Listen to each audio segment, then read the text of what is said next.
Hi, Chemo. Thank you so much for joining me today. I wanted to continue our discussion on challenges in urban schools by asking you your thoughts on the current achievement gap in our educational system. So, as you know, a problem in urban schools and even in other schools throughout the country is the achievement gap between students of color and their white counterparts. So, in your opinion, what is a way to help reduce that gap?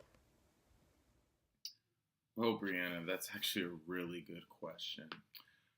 In my opinion, I think one of the most effective ways to bridge the academic achievement gap is to make high quality preschools, make them free or affordable and highly accessible for the low economic areas.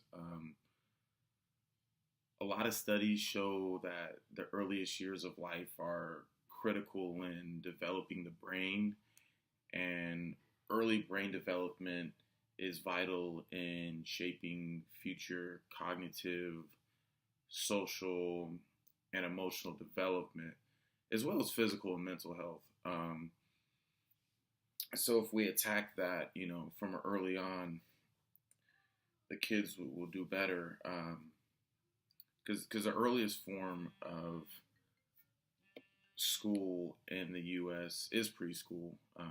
And as a country, if we can develop better, more accessible preschool programs, then we'll be more likely to help students' lives by establishing a student's, social and emotional development. That stability and the life experiences that's involved in a preschool will have a lasting effect for the student's quality of life for years to come.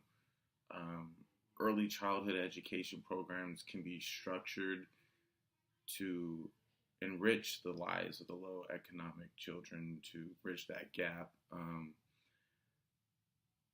and get them ready for the future. If the low economic neighborhoods were able to get high quality early education programs, I believe that um, their academic success would trickle up through the entire school district, and everything would go up from the test scores, the college readiness, and eventually just better school success.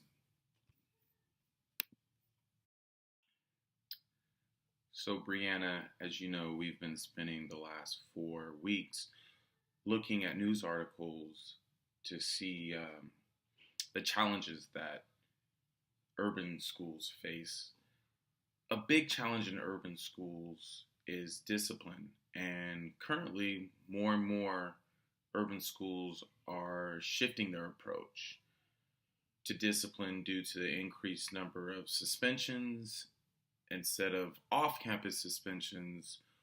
What are some good alternative ways that discipline could be handled in urban schools? That's actually a really good question.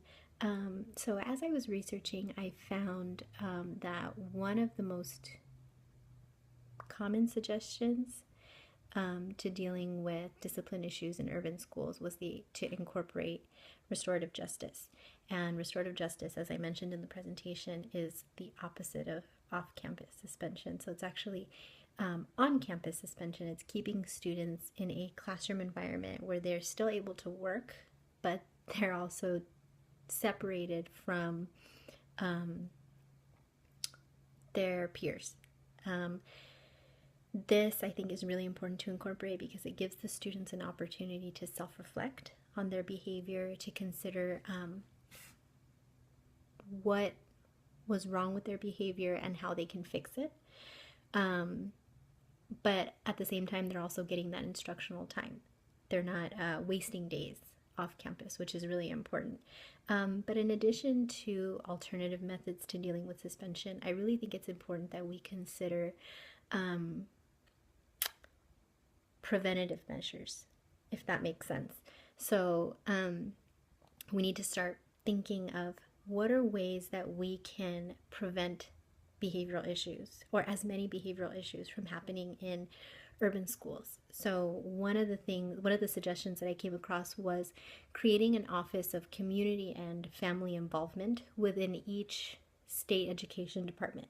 And what that is going to do is it is going to improve communication with families, which I think would be the foundation of improving behavioral issues with these students.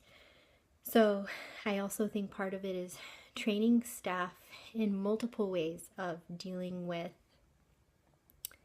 behavioral issues, not just one traditional way that's been used for many, many years, but it's time to really start thinking outside of the box and start thinking of new ways to deal with these behavioral issues, if that makes sense. Thank you.